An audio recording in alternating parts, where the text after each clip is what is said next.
Hi, I'm going to be reading from Tangerine, Friday, November 24th, on page 230.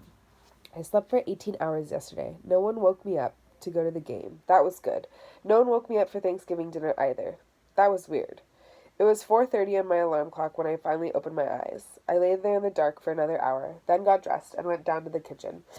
I was starving. As I was finishing a turkey sandwich, I heard the sound of the newspaper plopping into the driveway.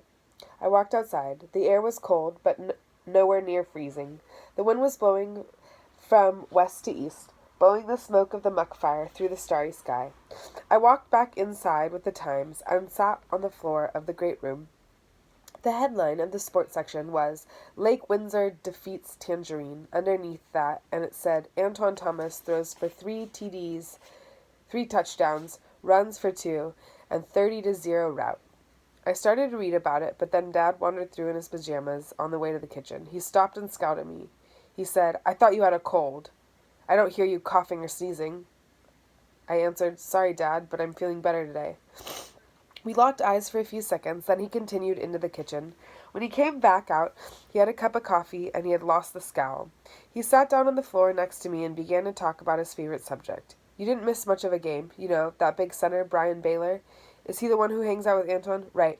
He's been snapping the ball for Anton perfectly all year. Yesterday, I guess he forgot how. The kicking game stunk to high heaven, and it was all because of him. I think Coach Warner should have benched him. Dad pointed to the sports section. Do they even mention Eric in there? No, they just say that the score should have been higher, but the Lake Windsor missed all 5 extra points. Dad's eyes shot fire. Missed extra points? Is that what it says? Eric didn't miss anything. He never even kicked the ball. The ball never got anywhere near him. Brian Baylor made 5 bad snaps in a row. I couldn't resist. I said, well, at least we won. That's the important thing. Dad didn't even hear me. He was shaking his head back and forth. It would have been nice to finish the season on a high note with a big game, but this Baylor kid ruined it. He took a sip of coffee. I don't know. Maybe he just wasn't used to snapping the ball to Arthur. Arthur? You mean the coach actually put Arthur Bauer in the game? Yeah, he put all the seniors in. It was their last game, and it was a blowout. Of course he was going to play them all. He pointed at the paper. Is Anton the big story? Yeah, he's pretty much the whole story. Dad brooded about that. He finally said, it's like Brian Baylor did it deliberately. Like he wanted to make Arthur and Eric look like fools. All 5 snaps were wild. They were high or wide, or they bounced before they got there. He made Arthur jump for them, or dive for them, or chase them down. The last one went so high that Eric had to run it down himself and fall on it. If those Tangerine linemen had been faster, Eric could have gotten hurt. I thought, just wait till Monday, Dad. Eric is going to get hurt. Arthur Bauer, too. We heard Mom in the kitchen rattling some pans, so Dad got up and joined her. I turned to page 2 and saw a large composite photo with the caption above it, All County Middle School Soccer Team. I studied the names and faces. I knew them all. 4 were from teams that I'd played against, and the other 7 were from teams I'd played on.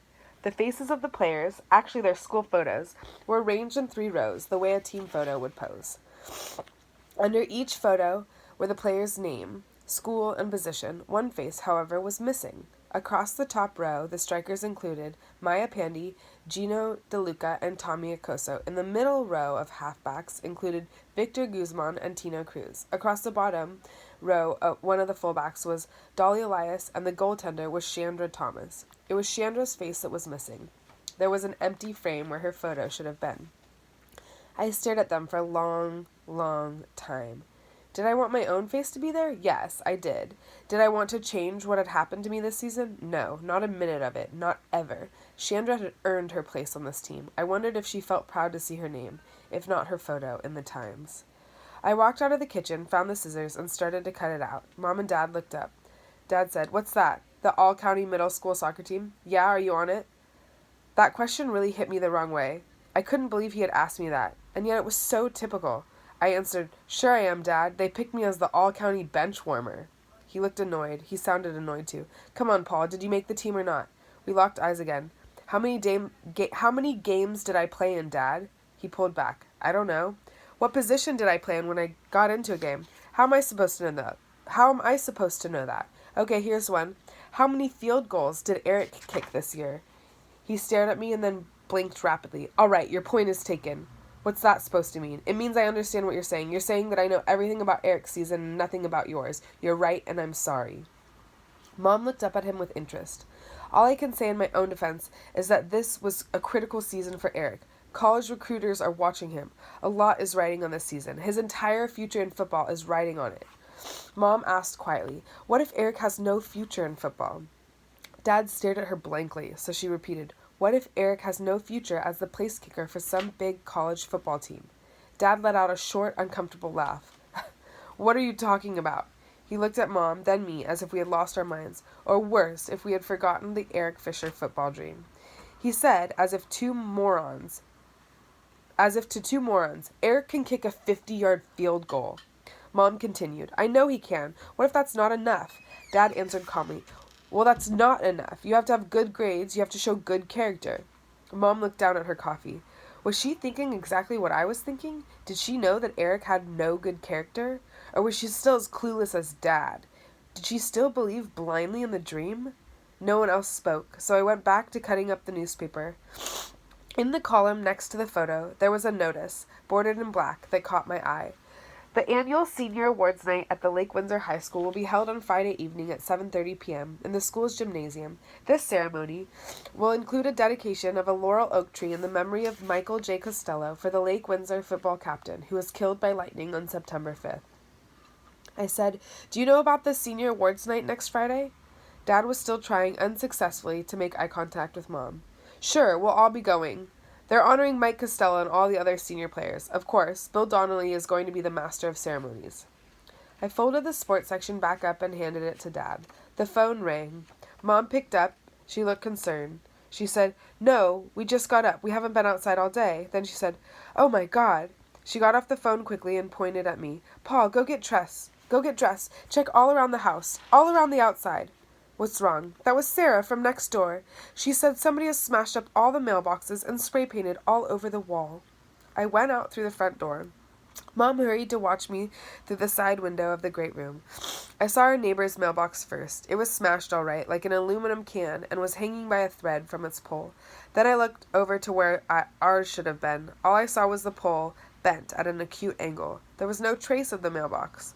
I looked up and down the street. About every other mailbox had been smashed, probably by a baseball bat. Then I went into the backyard. There was no paint on the inside of the wall, so I climbed up on top of it and vaulted over. I hit the ground, turned around, and saw it. Swirling lines of white paint, like fake snow, against the gray wall. I was too close to make out what it said, so I started back. Across the frozen mud ruts of the perimeter road. The wind was whipping up. The smoke was in my eyes and my nose. I had to back all the way across before I could read the message. It said, "Seagulls suck."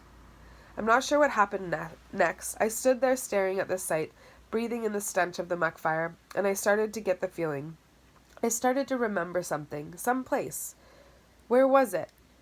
The wind raised up brown clouds of dirt from the perimeter road and mixed them with the black clouds of the muck fire. The sun started to darken. The moon was passing in front of it, and I started falling backward, and straight and as stiff as a tree. That is how Dad found me.